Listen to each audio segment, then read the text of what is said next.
Did we actually pull off visiting all four Disney parks in a single day? Yes. Will I show you exactly how we did it and whether it was actually worth it? Also, yes. So buckle up.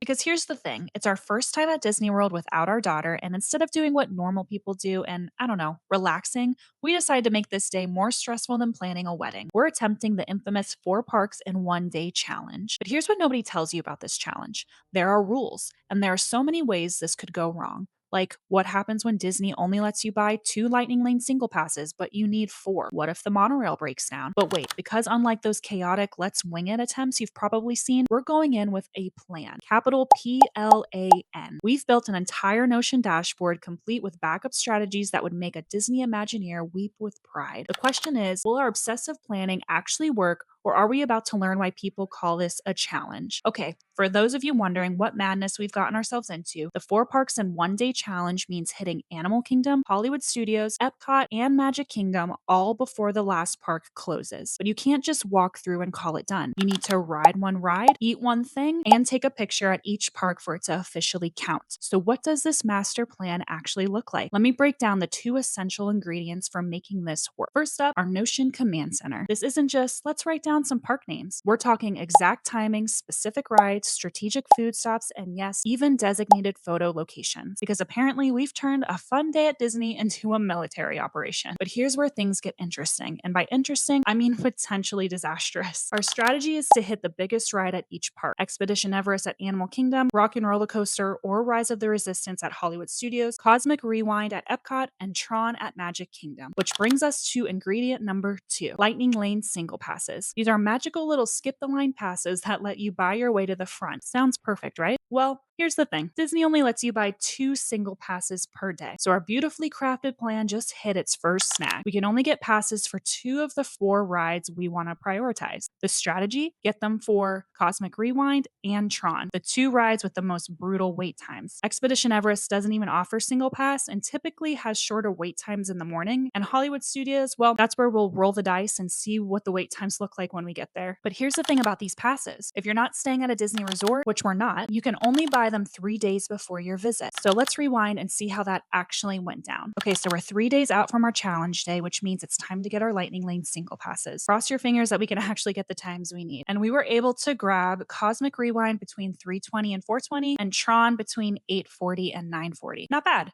Our plan is still intact. Now we just have to hope nothing goes crazy wrong on the actual day. All right, moment of truth. After all this planning, all this strategizing, all this obsessing over Notion dashboards, it's time to see if we can actually pull this off. We just rolled up to Animal Kingdom, and honestly, I'm feeling a weird mix of excitement and what have we gotten ourselves into? We ended up getting preferred parking because we'll be heading up all of the parks today, so it'll be nice to park at the front and save some steps. Our first stop, Expedition Everest, because nothing says ease into your day like immediately getting on a backwards roller coaster in the dark. Currently showing a 5-minute wait, so we're hopping in line now. For those who've never experienced Everest, imagine if a roller coaster in a haunted house had a baby, and that baby was obsessed with Yetis and psychological warfare. You go forwards, you go backwards, and somewhere in there, a giant animatronic Yeti tries to give you trust issues. It's pretty great. Okay, 1 ride down, 3 parks to go, but now comes our first real test of the day. So logically, you'd think we'd grab breakfast somewhere right next to Expedition Everest, right? Wrong. Because apparently we hate making things easy for ourselves. Here's the thing. We discovered in our planning, most of the breakfast spots don't open until 10:30. The places that are open early, think the basic cinnamon rolls and other grab-and-go items that just didn't spark joy, you know? But we kept hearing incredible things about the breakfast over in the Africa section of the park. It opens early, but yes, it means walking basically to the opposite end of Animal Kingdom when we're supposed to be conserving time and energy. So naturally, we decided to trek all the way across the park for what better be the most life-changing breakfast of our lives. And honestly, no regrets. This was completely worth a detour.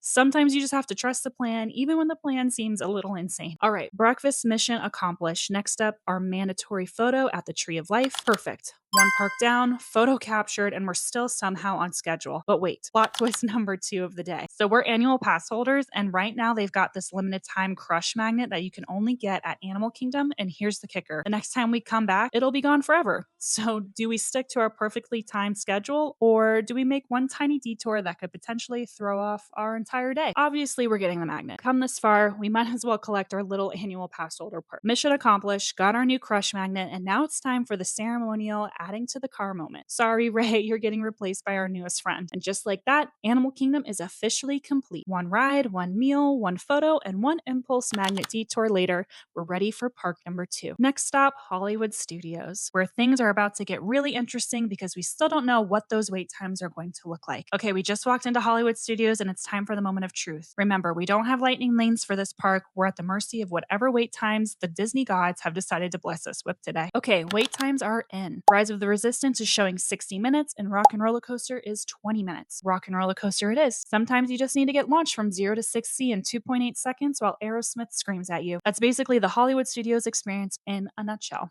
Oh my god, we actually did it. Park number 2, ride number 2, done. The next thing in our plan is to grab lunch at Woody's Lunchbox. But here's the thing. It's only 9:52. We're crushing it, but also we need to slow down. Since we're trying to have lunch by 11:30ish, we figured let's go do Rise of the Resistance. It's at 70 minutes, but we have time to wait in this line, and honestly, the air conditioning will be nice. We got in line at 10:15 and we were walking out by 11:15. So that's another thing. Usually when it says 70 minutes, it's not actually that wait time. Okay, so now it's officially lunchtime, which means we're headed to Woody's Lunchbox. And here's where our obsessive planning really pays off.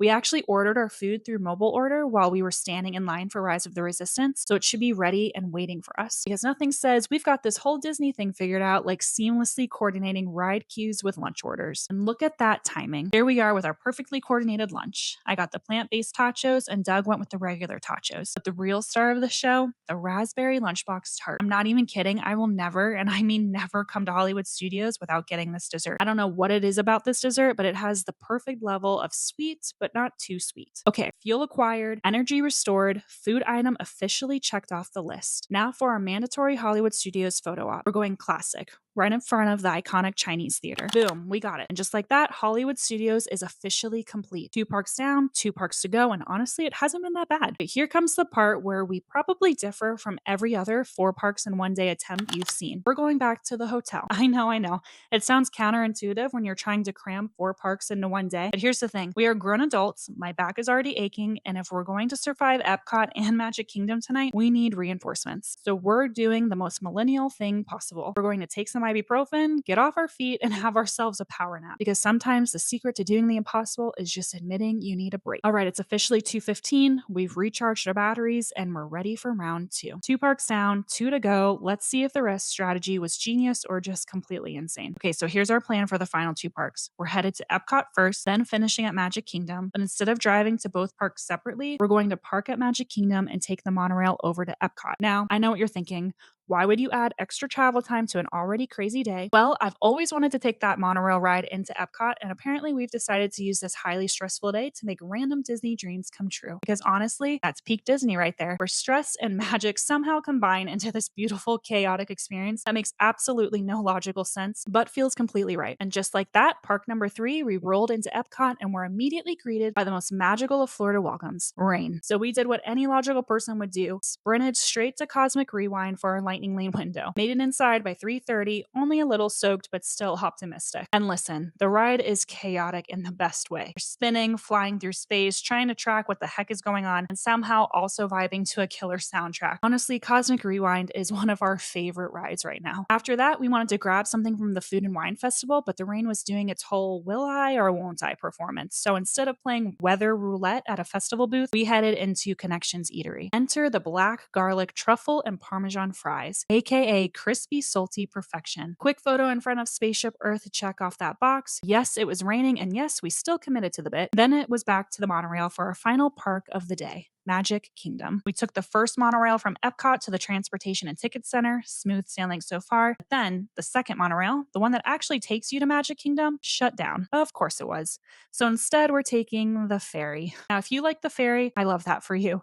But personally, it's hot, it's slow, and it starts the my feet hurt timer way too early. Monorail is chill, ferry is chaos, but hey, it's a 4-park challenge without a little adversity, right? Eventually, we made it. Magic Kingdom, the final frontier. Our lightning lane for TRON wasn't until 8:40, so the plan was to get our photo and food first. Obligatory castle photo acquired. Then we headed to Casey's Corner, which, fun fact, we never eat at when we're with our daughter because she has a severe egg allergy. Tonight, no kiddo, which means we finally get to try those mini corn dogs everyone raves about. And honestly, absolutely worth the hype. We also split the pulled pork hot dog, which was delicious, but also aggressively messy, like grab 17 napkins and say a prayer kind of messy. Now it's 7 p.m. and we are one ride away from completing this whole insane challenge. With time to spare, we did something wild. We slowed down. We walked. We watched the sunset. We just existed in the park for a minute. After the chaos of earlier, that was kind of the most magical part. Oh, and we bought a Stitch popcorn bucket because A, Sophia would love it, and B, she has no idea we snuck off to Disney without her, so this little guy is basically our peace offering. At 8:30, we made our way to TRON. Pro tip, you can scan in for your lightning lane 5 minutes early, so at 8:35, we were officially in. 15 minutes later, we were boarding. TRON is short, but so sweet. And with that, we did it. 4 parks, 1 day, one very detailed Notion dashboard, a few curveballs, and a lot of snacks. We're tired, like, don't talk to me until next week tired, but honestly, it wasn't nearly as brutal as we expected. With a solid plan and a few strategic breaks, it was totally doable and kind of magical. If you're a Disney regular, you should try this at least once, especially with another adult who's down for the challenge. Doug and I had a blast. Now Sophia wants to try it, so we'll see if we're brave enough to attempt this with an 8-year-old. If you want the exact Notion template I used to plan this, it's linked in the description. Comment if you think you'd ever try this and subscribe for more adventures like this. And until next time, stay curious.